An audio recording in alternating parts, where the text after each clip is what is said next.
जय गुरु गोरखनाथ जी महाराज। जय गुरुदेव बाबा सागरनाथ गुरु जी।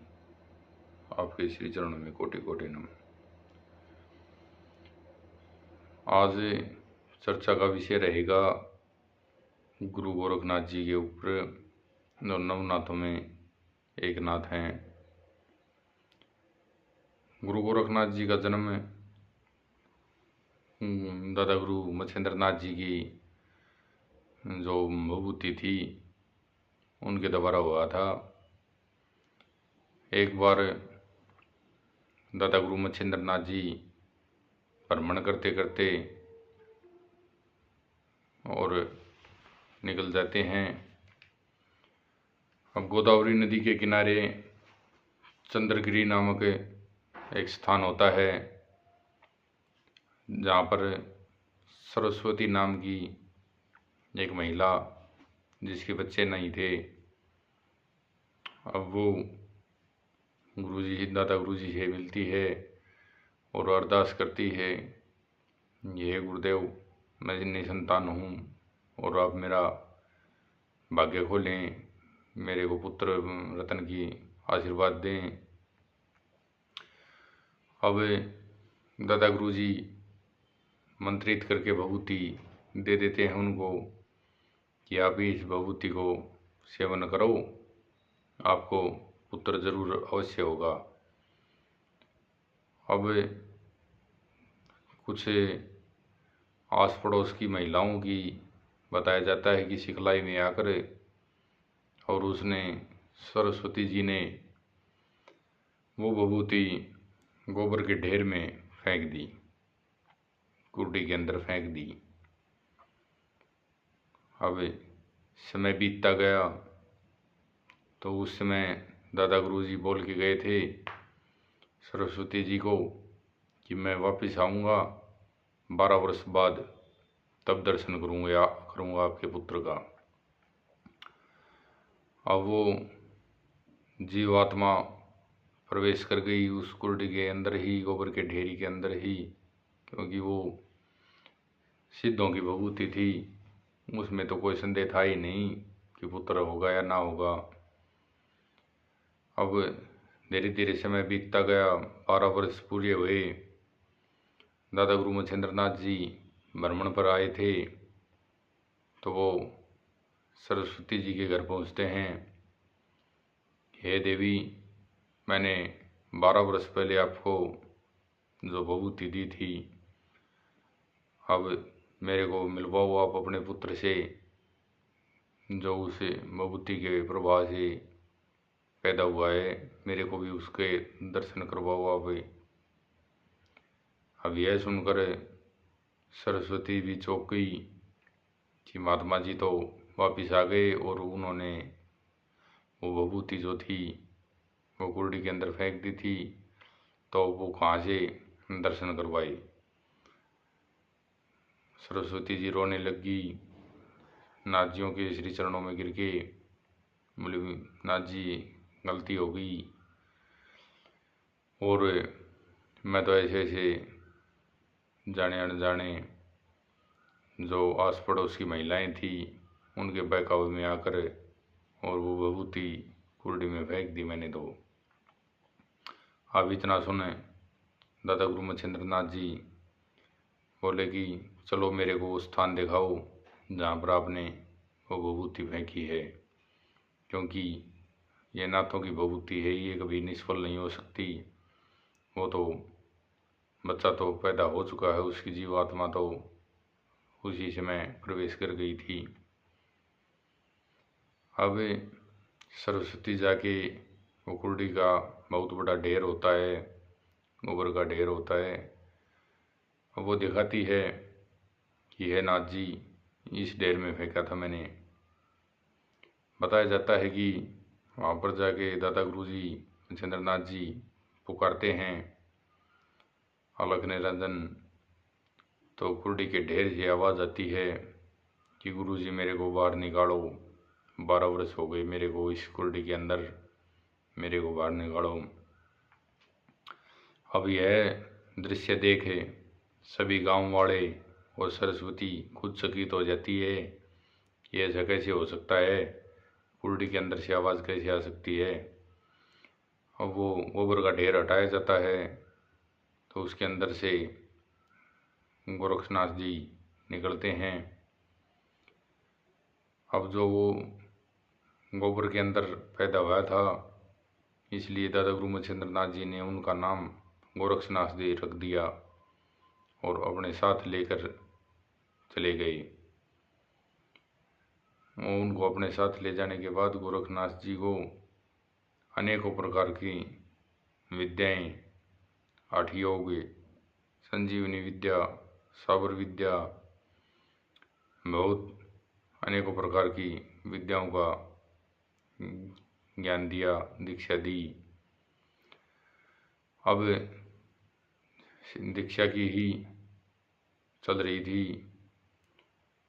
होता क्या है कि एक बार संजीवनी विद्या का जाप कर रहे थे गुरु गोरखनाथ जी, तो बताया जाता है कि दादा गुरु मच्छिंद्र नाथ जी किसी गांव में भिक्षा लेने के लिए गए थे और वहाँ तालाब के पास बैठे बैठे गुरु गोरखनाथ जी संजीवनी विद्या का जो है जाप कर रहे थे, सुमरण कर रहे थे। तो वहाँ पर छोटे बच्चे आ जाते हैं खेलते हुए और वो गुरु गोरखनाथ जी को बोलते हैं कि हे नाथ जी, हम गाड़ी और गाड़ीवान से खेलेंगे, आप हमारे लिए मिट्टी की एक गाड़ी बनाओ और उसके अंदर एक गाड़ी चलाने वाला गाड़ीवान वो बनाओ, हम उनसे खेलेंगे।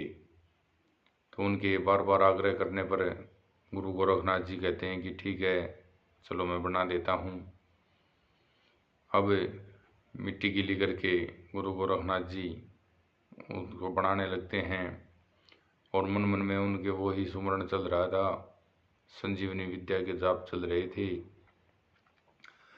अब होता क्या है कि वो बनाते बनाते बनाते बनाते ज्यों ही पूरा होता है तो संजीवनी विद्या के प्रभाव से उसके अंदर प्राण डल जाते हैं पुतले के अंदर और वो जीवित हो उठता है। अब वो प्राण डलते ही बोलता है, आदेश गुरु जी। अब यह देख सभी बच्चे चकित हो जाते हैं, भयभीत हो जाते हैं और वो सभी के सभी वहाँ से भाग जाते हैं। वो चिल्लाने लगते हैं कि मिट्टी के अंदर भूत आ गया, भूत आ गया, और वो डर के मारे वहाँ से भाग जाते हैं। और ये खबर जाके गांव में बताते हैं कि ऐसे ऐसे ये घटना हुई आज। इतना सुन गांव वाले भी चकित हो जाते हैं कि मिट्टी के अंदर प्राण कैसे डल सकते हैं। अब वो गांव वाले भी आते हैं वहाँ पर गुरु गोरखनाथ जी के पास देखने के लिए, दर्शन करने के लिए कि ये इतने महान योगी कौन है जो मिट्टी के अंदर ही प्राण डाल देते हैं। अब देखते हैं कि ये तो हकीकत है, ये तो प्राण डल चुके हैं इसके अंदर। तब तक दादा गुरु मच्छिंद्र नाथ जी भी वहाँ पहुँच जाते हैं भिक्षा लेकर। अब देखते हैं कि ये क्या किया। तो गुरु गोरखनाथ जी बोलते हैं कि गुरु जी, मैं तो अपने जाप कर रहा था जो आपने विद्या दी थी, और ये मिट्टी का पुतला बनाने का आग्रह ये बच्चे कर रहे थे। इनके बार बार आग्रह करने पर मैंने इसका निर्माण चालू कर दिया और जाप करते रहा था। जाप के प्रभाव से इसके अंदर प्राण डल गए। इस प्रकार दादा गुरु मच्छिंद्र नाथ ने जो वो सजीव हुआ था, जो पुतले में प्राण डले थे, उनका नाम गैनीनाथ रखा। गैनीनाथ भी आगे चलकर नवनाथों में एक नाथ हुए हैं। अब उसी गांव में एक ब्राह्मण और ब्राह्मणी थे जो निसंतान थे और वह धर्मात्मा थे, प्रभु का स्मरण करने वाले थे। अब वो आग्रह करते हैं दादा गुरु मच्छिंद्र नाथ जी से कि आप ये बच्चा हमें दे जाओ, हम अपने बच्चे की तरह इसका लालन पालन करेंगे, इसका भरण पोषण करेंगे और परमात्मा का वरदान मानकर हम इसको स्वीकार करेंगे, इसकी सेवा करेंगे, इसकी सेवा में तत्पर रहेंगे। अब उनके बार बार आग्रह करने पर दादा गुरु मच्छिंद्र नाथ जी कहते हैं कि चलो आप इनको रख लो, लेकिन इसको प्रभु का स्वरूप समझकर ही इसका लालन पालन करना, इसका भरण पोषण करना, आपका कल्याण होगा, आपका जीवन सफल हो जाएगा। और वो बच्चा उनको दे करे और वहाँ से गुरु गोरखनाथ जी और दादा गुरु मच्छिंद्र नाथ जी आगे निकल जाते हैं। इस प्रकार अनेकों घटनाएं घटती रहती हैं और धर्म का इतना एकजुट करना सारे संप्रदाय को। और गुरु गोरखनाथ जी की तो शायद ही कोई शख्स ऐसा होगा, कोई जीवात्मा ऐसी होगी जो उनकी बातों को, उनकी कहानियों से वंचित हो, उनके नाम से वंचित हो, उनके व्याख्यान से वंचित हो। और लगभग पूरी भूलोक पर उन्होंने अपने नाम का डंका बजाया। यहाँ तक कि बहुत सी ऐसी घटनाएं हैं जहाँ उन्होंने देवी देवताओं के साथ भी किसी विषय पर युद्ध तक हुए हैं। हठ योगी थे, महान तपस्वी थे, साबर विद्या के रचयिता थे और उन्होंने नाथ संप्रदाय को एक नई दिशा दी, एक नई ऊंचाई दी, सभी पंथों में सबसे ऊपर ले गए। ये गुरु गोरखनाथ जी के नाम पर ही गोरखपुर नाम रखा गया। यहाँ पर गुरु गोरखनाथ जी की तपोभूमि है और बताया जाता है कि नेपाल में भी गुरु जी की तपोभूमि है। नेपाल के सिक्कों पर भी गुरु गोरखनाथ जी का ही तस्वीर लगती है और बताया जाता है वहाँ पर जो सिर का ताज है उन पर चरण पादुकाओं की चिन्ह होते हैं गुरु गोरखनाथ जी के। और इस प्रकार गुरु गोरखनाथ जी ने भ्रमण करते करते 1400 शिष्य बनाए जो सभी उस कोटि के सिद्ध हुए। इसी प्रकार एक कथा और बताई जाती है कि दादा गुरु मच्छिंद्र नाथ जी कहते हैं गुरु गोरखनाथ जी से कि जाओ आप मेरे लिए भिक्षा लेके आओ। अब गुरु गोरखनाथ जी भिक्षा लेने के लिए जाते हैं किसी नगरी में। वहाँ पर उनको भिक्षा मिलती है तो भिक्षा में मिठाई भी होती हैं, दही बड़े भी होते हैं, काफ़ी सामग्री होती है, वो ले के आते हैं। तो दादा गुरु मच्छिंद्र नाथ जी कहते हैं कि ये दही बड़े तो मैं और खाऊंगा, बहुत अच्छे लगे मेरे को, आप ये और लेके आओ। अब गुरु जी के आदेश मानकर, आज्ञा मानकर गुरु गोरखनाथ जी फिर उसी घर में जाते हैं जिस घर से उन्होंने दही बड़े मिले थे और उस गृहिणी से बोलते हैं, माता आप मेरे को ये दही बड़े और दो, मेरे गुरु जी की आत्मा तृप्त नहीं हुई, उनकी इच्छा और है खाने की। अब वो औरत कहती है कि आप तो ऐसे ही घूमते हो, पाखंडी हो और मैं आपको और नहीं दूंगी। तो गुरु गोरखनाथ जी बार बार आग्रह करते हैं कि माता एक तो और देना पड़ेगा आपको, गुरु जी की इच्छा है खाने की। अब ये सुन वो औरत कहती है कि आप अपनी एक आंख मेरे को दे दो, मैं आपको एक दही बड़ा दे दूंगी। इस पर गुरु गोरखनाथ जी कहते हैं कि मैं तो गुरु जी के लिए अपने प्राण तक दे दूं, आपने तो बहुत छोटी चीज़ मांगी। यह सुन वह औरत दही बड़े लेने के लिए अंदर जाती है। तब तक गुरु गोरखनाथ जी अपनी एक आंख को निकाल लेते हैं और कहते हैं, लो माता आप मेरी एक आंख लो और मेरे को एक दही बड़ा दे दो। यह देखे वह औरत क्षमा मांगने लगती है, नाथ जी हमसे गलती हो गई, हम आपको पहचान नहीं पाए, आप तो बहुत महान हैं, क्षमा करें हमें। अब वो दही बड़े लेके गुरु जी जाते हैं दादा गुरु मच्छिंद्र नाथ जी के पास। वो दादा गुरु मच्छिंद्र नाथ जी देख कहते हैं कि क्या हुआ, आँख को आपको ये खून कैसे लगा है।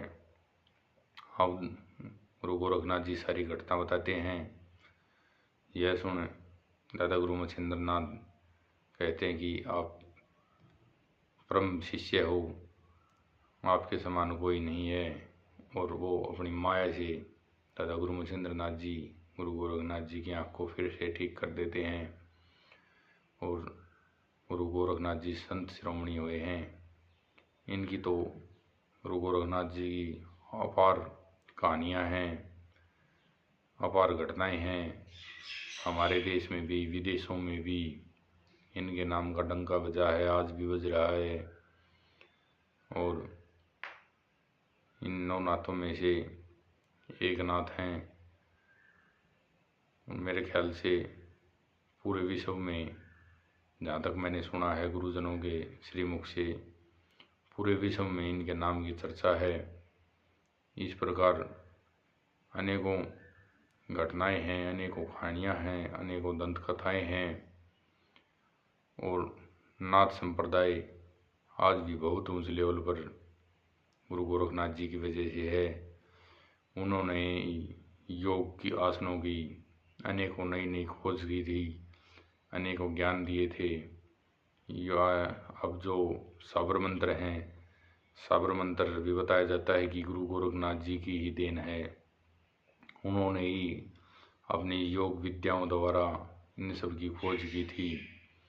उन्होंने ही माता काली को भी अपने पेट के अंदर बंदी बना लिया था। और बताया जाता है कि उनसे तब वचन करवाया था कि आप इससे आगे तामसिक भोग नहीं लेंगी, आप सात्विक भोग लेंगी। और सदैव नाथ संप्रदाय की साथ रहेंगी। आप नाथ संप्रदाय के किसी भी भगत को, किसी भी साधु संत को, किसी भी तपस्वी को परेशान नहीं करेंगी, आपका कोई प्रभाव नहीं होगा उसके ऊपर। और जब भी नाथ संप्रदाय का कोई साधु संत तपस्वी आपको याद करेगा तो आपको उसकी मदद के लिए तत्पर तैयार रहना पड़ेगा। इस प्रकार अनेकों घटनाएं हैं। गोगा पीर जी, इनका भी बताया जाता है कि गुरु गोरखनाथ जी के ही आशीर्वाद से जन्म हुआ था। आज विश्व विख्यात हैं गोगा पीर जी भी, ये भी उन्हीं के शिष्य हैं। इस प्रकार अनेकों शिष्य वे गुरु गोरखनाथ जी के, सभी एक से एक महान तपस्वी हुए हैं।